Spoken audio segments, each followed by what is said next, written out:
Think back to when you were a child. You probably had some silly thing you were afraid of. Some ridiculous, imaginary boogeyman that haunted your nightmares. But you grew out of it, and soon enough you didn't need a nightlight to chase away the monster anymore. Except, sometimes, that boogeyman isn't imaginary. I know mine wasn't.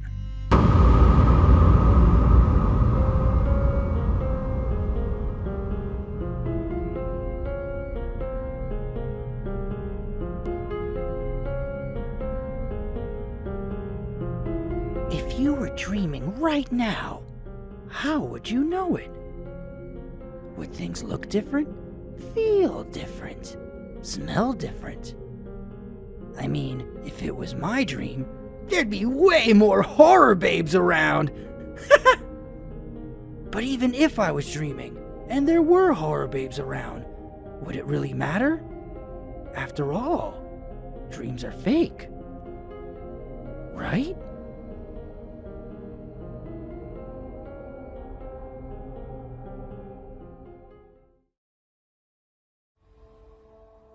It all started when I was 4 or 5.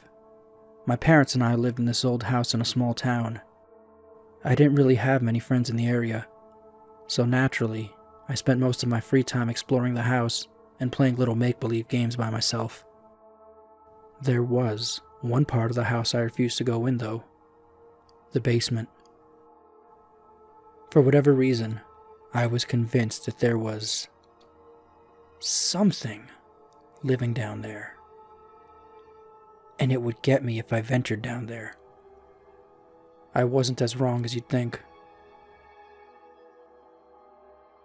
Now, before I go any further, I will admit that I was a bit of a coward as a kid, so nightmares were a fairly regular occurrence. But most of the time, I could tell that I was dreaming, so I didn't make too much of them. These dreams that I'm going to tell you about were different. They felt absolutely real. And given what happened, they very well might have been. Like I said, I was just a little tyke when I started dreaming about the old man. I still remember every little detail, even today. Especially today, in fact. I remember, in the first dream, it was a beautiful summer day, and I was out and about, riding my bike in the driveway, and generally not having a care in the world.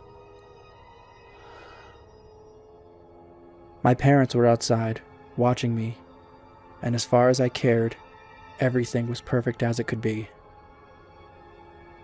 Suddenly, I felt an icy wind blow over me, and my bike just sort of locked up. I began rolling, slowly, backwards along the driveway. I was unable to slow the bike down or even get off it. I began looking around in a panic, trying to see what was going on. That's when I saw him for the first time. The old man. He was dressed sharply, like an old-fashioned nobleman. He was tall and odd. His skin was pale. He had these terrifying eyes and a disturbing smile.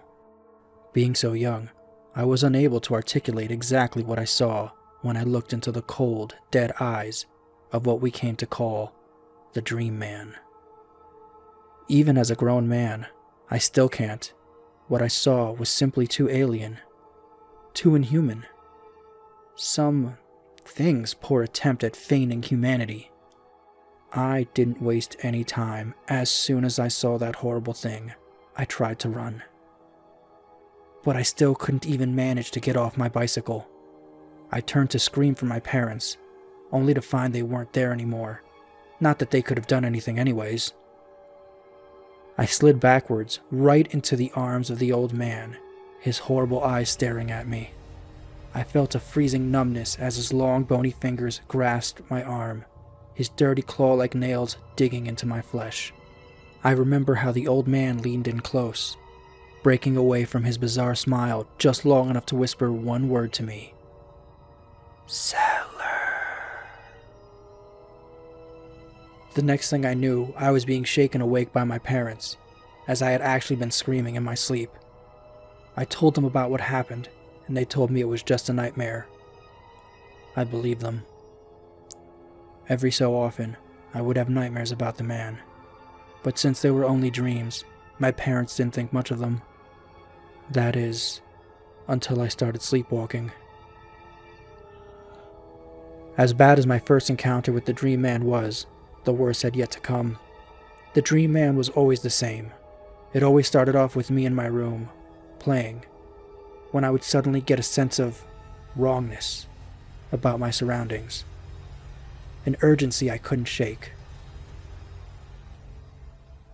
I would go off to find my parents, but no matter where I looked, I couldn't find them.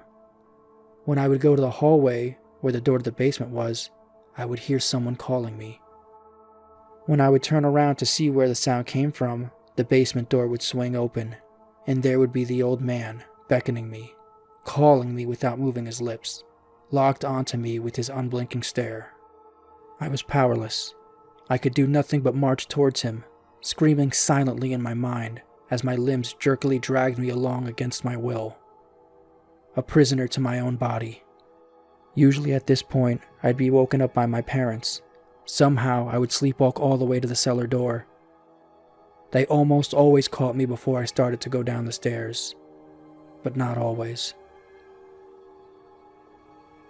One time, the old man managed to get me down to the basement. That's the only nightmare about the Dream Man that I don't entirely remember.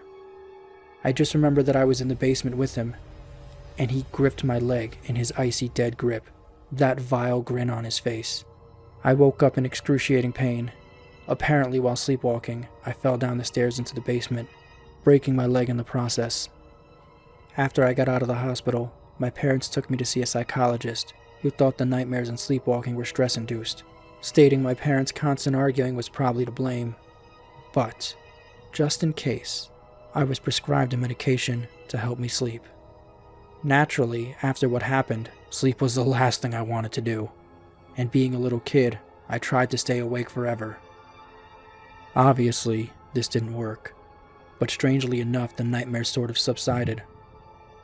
I mean, sure, the old man would regularly show up in my dream, terrifying me into consciousness, but he never forced me down to the basement again. So time passed, and a few years later, I was in 3rd grade, and had even managed to make a friend. Mike. Mike and I were more like brothers than anything else. We were two of a kind, inseparable. As similar as we were, we had one major difference. Mike was completely fearless, whereas I was absolutely terrified of 2 specific things: the Dream Man and the basement I'd come to associate with him. One day my parents gave in and allowed Mike to spend the weekend with us. We had a great time, playing video games, telling spooky stories. We even snuck into my dad's secret horror movie stash. But eventually, after all the spooky stuff we had seen and done, Mike suggested that we up the ante. We were going to go down to the basement to confront my fears. I begged Mike. I pleaded with him not to make me go down there. But he saw it as his duty as my best friend to break me free of this fear. And when Mike got an idea in his head, there was no dissuading him of it.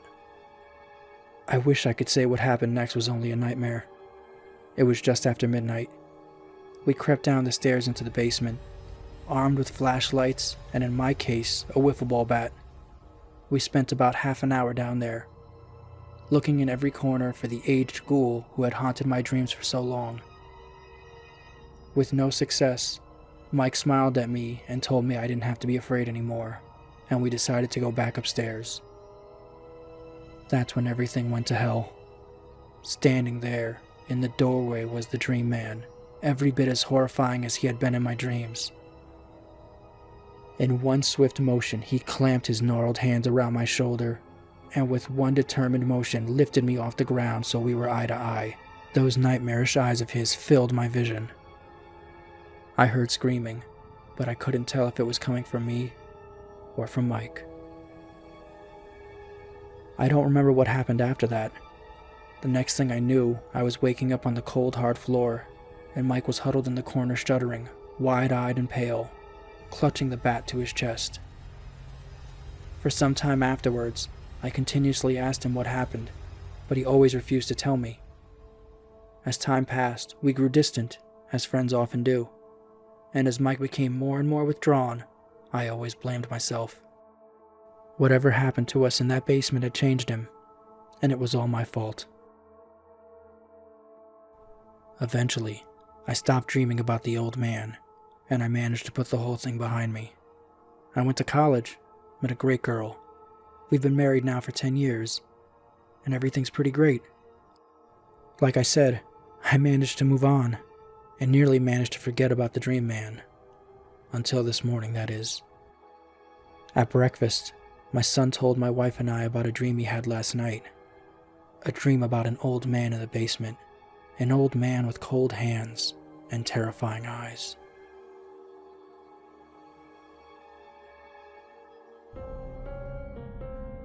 And they all lived happily ever after. The end. What a great story. Hey, do you guys know what else is great? Reading this week's top comment. Please remember to like and comment, even just to say hi. I read every comment and it really helps the channel. Okay. Ooh. This week's top commenter is Frontal Lobe. Frontal Lobe wrote, I had an encounter with a UFO, but mine was a big black rectangle. Cool story if you're interested in hearing it. It was a great story, and there's a pretty good chance it'll be animated one day, so make sure you guys are telling me all of your strange, creepy, and paranormal stories. Until next week, sweet dreams!